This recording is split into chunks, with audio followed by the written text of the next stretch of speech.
Notre invité ce soir, c'est le maire socialiste de Villeurbanne, Jean-Paul Brett. Bonsoir, monsieur Brett. Bonsoir. Ce matin, dans une interview au Progrès, vous avez annoncé être atteint d'un cancer. C'est une démarche rare en politique où la tendance est plutôt à garder la maladie dans la sphère privée.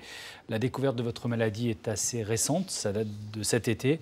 La première question, évidemment, c'est comment allez-vous ? Écoutez, je vais le mieux possible dans le cadre d'un traitement qui est une chimiothérapie qui reste un traitement un peu invalidant et qui, en tout cas, évidemment, ce n'est pas rien. Mais pour autant, je continue. Je suis là, vous voyez, et j'ai effectivement perdu mes cheveux, c'est ce qui se voit le plus.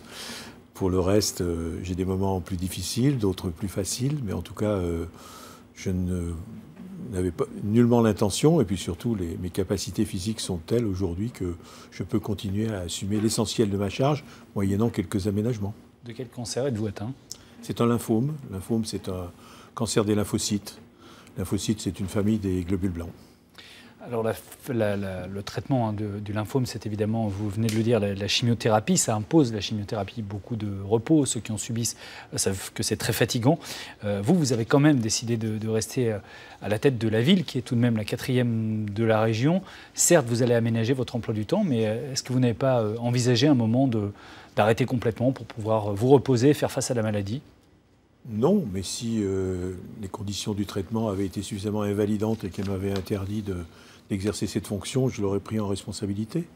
J'ai déjà une première chimiothérapie, je suis dans une deuxième, donc j'ai déjà un peu une approche, je dirais, un peu pragmatique et expérimentale du traitement. Donc aujourd'hui, je suis tout à fait en situation d'assumer l'essentiel de cette responsabilité.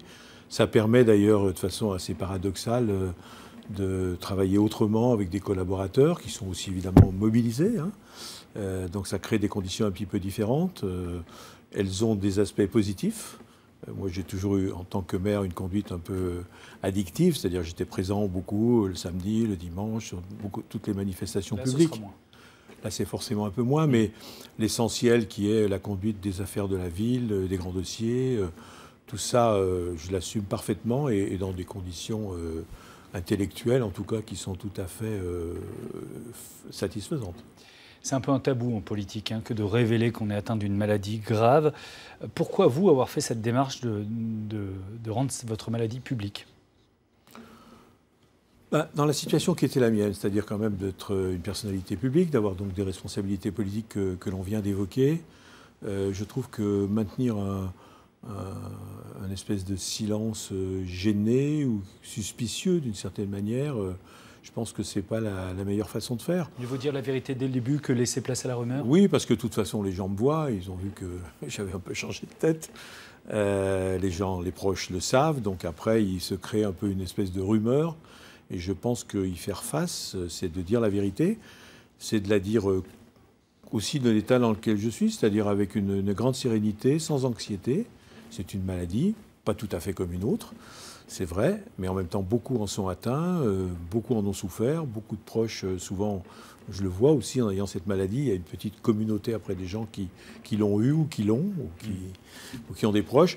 Donc, je pense qu'il n'y a pas lieu de dramatiser plus qu'il ne faut. C'est quand même, non pas une maladie ordinaire, sûrement pas, mais en tout cas, c'est une maladie qu'on peut affronter, pour moi, sans anxiété, dans la sérénité, et je dirais même d'une façon assez paisible.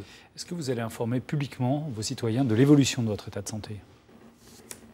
Je les informe d'abord de mon état de santé, je les informe, comme je le fais avec vous, d'une chimiothérapie, ça évoque quand même un certain nombre de choses. Pour autant, je ne vais pas leur communiquer mes formules sanguines à chaque prise de sang. Mais voilà, disons qu'à la fin, c'est-à-dire à la fin de l'année 2018, j'aurai une réponse qui sera évidemment plus définitive. J'espère en être en rémission, comme on dit, sinon totalement guéri, parce qu'après, il y a un suivi. Mais en tout cas, tant que je suis dans une forme physique suffisante, je dis bien pour assumer ses responsabilités, si ce ne devait plus être le cas, je le ferai aussi.